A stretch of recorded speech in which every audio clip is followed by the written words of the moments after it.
Hello, this is the first video of the anchorages of Starbird, our new to us 1980 Mainship 34 trawler. We are no longer boating with our old pocket trawler Kittiwake, so we're back on the water now with a slightly bigger boat.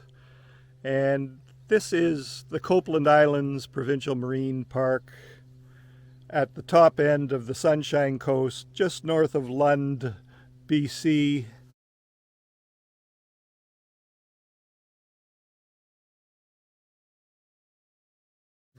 And the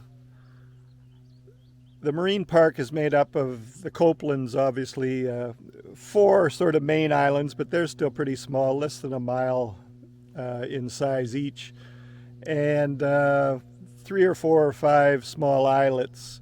There are some camping facilities on a couple of the small rocks for kayakers with tent pads and an outhouse, but the main islands are basically untouched, and it's just anchorages for keel boats and pleasure craft. We are in a small cove on the west side of the northernmost of the big islands.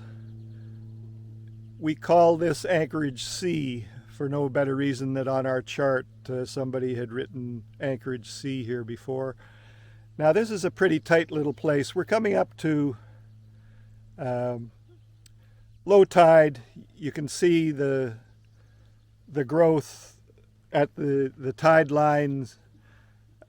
We've had about a 12-foot drop since high tide at 4 o'clock this morning. We're at 10:15 in the morning now. With little Kittiwake, we used to tuck in tighter and stern tie, but given the bigger boat, we thought we'd give a little more room and just take it easy and conservative. So this is a great little one-boat cove. There's another one just ahead of us now that opens up a bit to the left, but it has a rock in the middle. And then we're looking now at the next bigger island south. There is a cut between the two islands that goes off to the left.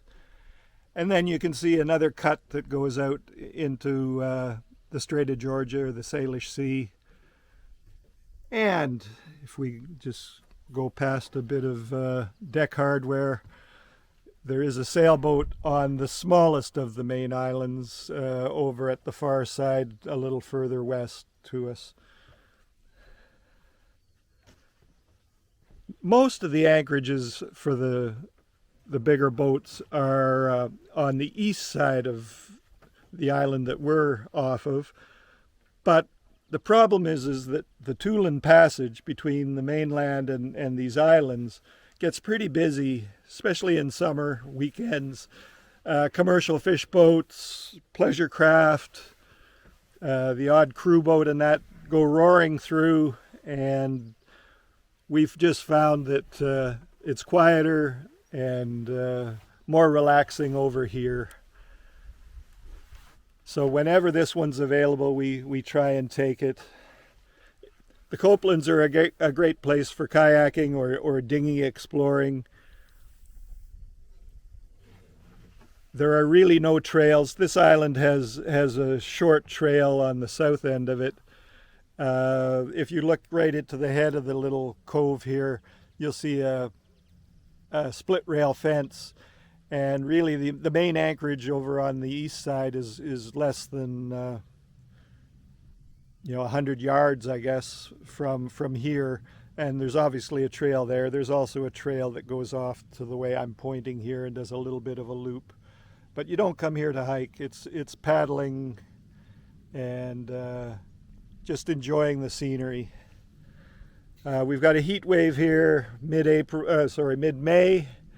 And the weather's great, although it's starting to get a bit hazy. I believe it's the fire smoke from the wildfires in northern British Columbia and northern Alberta that are starting to make their way here. But anyway, Copeland Island Marine Park, and this is Starbird out for now.